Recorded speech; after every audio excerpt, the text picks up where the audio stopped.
तो मित्रों, Indian hidden mythology channel में आप सभी का स्वागत है। कथा को आरंभ करने से पहले हम आपसे विनती करते हैं, अगर आपने हमारे YouTube चैनल को अभी तक सब्सक्राइब नहीं किया है तो आप सबसे पहले हमारे YouTube चैनल को सब्सक्राइब करके बेल आइकन अवश्य दबाएं। तो चलिए कथा को प्रारंभ करते हैं।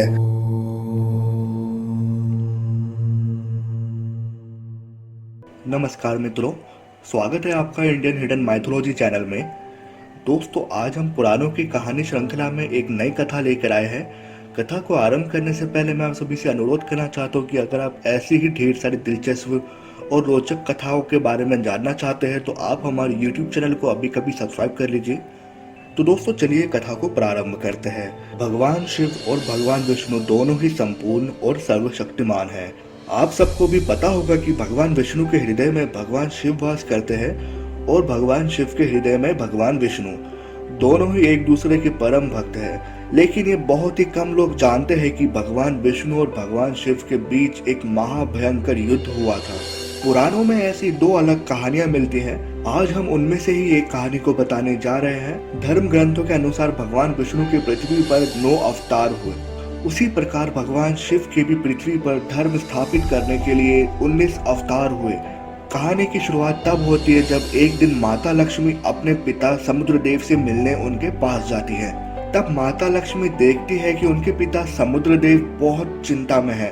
समुद्रदेव कहते हैं, पुत्री, मैं तुम्हारे लिए अति प्रसन्न हूँ कि तुम्हारा विवाह भगवान विष्णु के साथ हुआ, लेकिन तुम्हारी बहनें श्वेशा, सुकेशी, सुनीशी, सुमित्रा, वेदा भी भगवान विष्णु को मन ही मन अपना पति मानती है और विष्णु देव को पति के रूप में पाने के लिए पाताल लोक में घनघोर तपस्या कर रही है और यही मेरी चिंता का कारण है।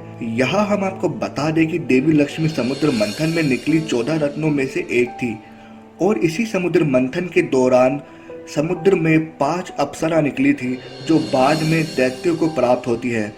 अपने पिता की ये बात सुनकर माता लक्ष्मी भी बहुत चिंतित होती है और वापिस वैकुंठ लोक आ जाती है।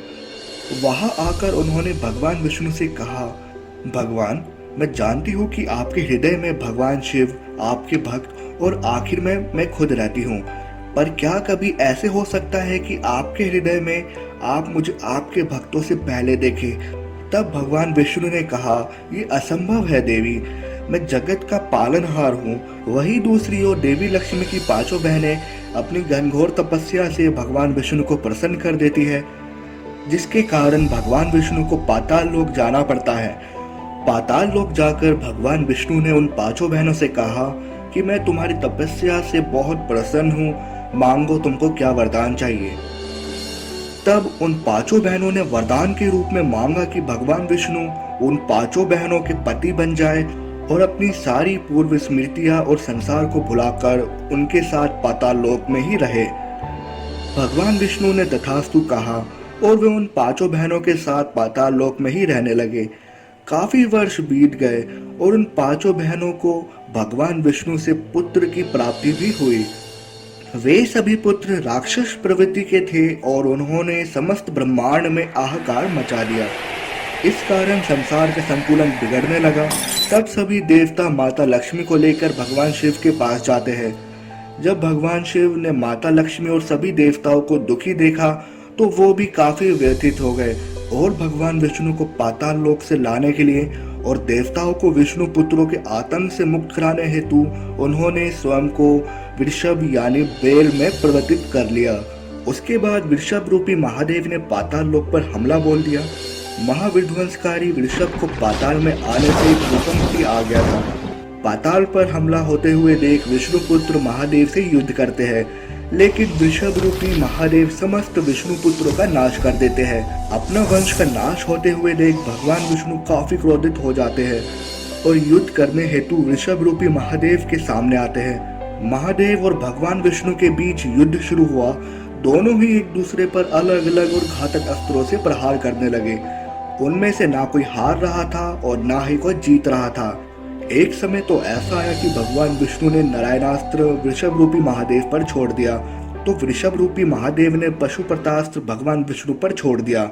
इस कारण दोनों एक दूसरे के अस्त्र में बंध गए।